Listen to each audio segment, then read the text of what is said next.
આજે ગોપાલભાઈ ઇટાલિયાની સભા ચાલી રહી હતી. એક વ્યક્તિ છે એ પાણીની બોટલથી હુમલો કરે છે. આ થઈ શું રહ્યું છે ગુજરાત કઈ દિશામાં જઈ રહ્યું છે?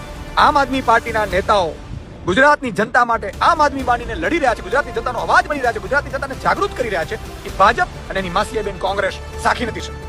અને એટલા માટે તમે જુઓ, ભાજપ પોતે હુમલો ન કરાવે તો કોંગ્રેસના કાર્યકર્તાઓથી હુમલો કરાવે. વિસાવદરમાં પણ તમે જુઓ, ભાજપ રૂપિયા વેચતી હતી પણ વેચતા દેખાયા કોણ? કોંગ્રેસના નેતાઓ. થઈ શું રહ્યું છે ગુજરાત? આટલી હદે ગુજરાતની જનતાને નફરત કરો છો તમે. આ ગુજરાતની જનતાના અવાજ ઉપર હુમલો છે, ગોપાલ ઇટાલિયા ઉપર હુમલો નથી. અને અમે આ હુમલાથી ડરવાના નથી. અમારી સભાઓમાં તમે પ્રશ્નો પૂછાવડાવો, ભલે પ્રશ્નો પૂછાવડાવો, પણ 30 વર્ષથી જેનો કુશાસન ચાલી રહ્યું છે, જંગલરાજ ચાલી રહ્યું છે, એને તો પૂછો. અને કેમ ગોપાલ ઇટાલિયા ઉપર હુમલો થાય છે? કેમ અમારા નેતા ઉપર હુમલો થાય છે? કેમ અમને જ સવાલ કરવામાં આવે છે? નરેન્દ્ર મોદી કેમ કોઈ સવાલ નથી કરતો? એના ઉપર કેમ હુમલો નથી થતો? કેમ મુખ્યમંત્રી ઉપર હુમલો નથી થતો? અમિત શાહ ઉપર કેમ હુમલો નથી થતો? એનો અર્થ એ થયો કે ભાજપના નેતાઓ જ આ ખેલ કરાવડાવે છે. આના બે જ કારણ હોઈ શકે. કાં તો ભાજપના નેતાઓને સરકાર ચલાવતા બિલકુલ આવડતું નથી, જંગલ રાજ થઈ ગયું છે ગુજરાતમાં, બિહાર જેવું રાજ થઈ ગયું છે. અને કાં તો ભાજપના નેતાઓની મીઠી નજરથી થઈ રહ્યું છે. પોલીસ ઉભી છે ને હુમલો થાય.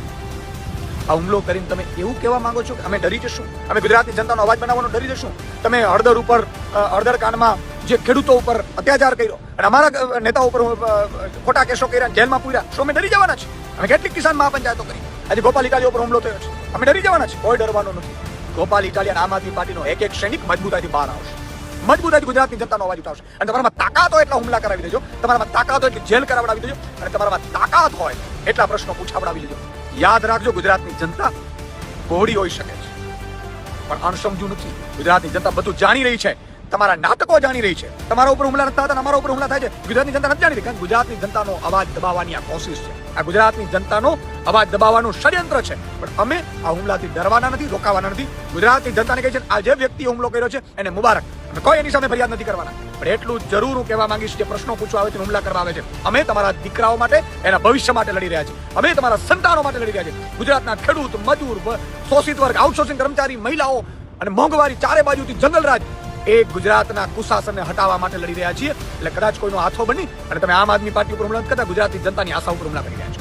ત્યારે ગુજરાતની જનતાને વિનંતી કરું છું, તમે બમણા જોરથી સાથ આપજો. અમે તમારી લડાઈ લડવાની બંધ નહીં કરીશું, બમણા જોરથી પડીશું.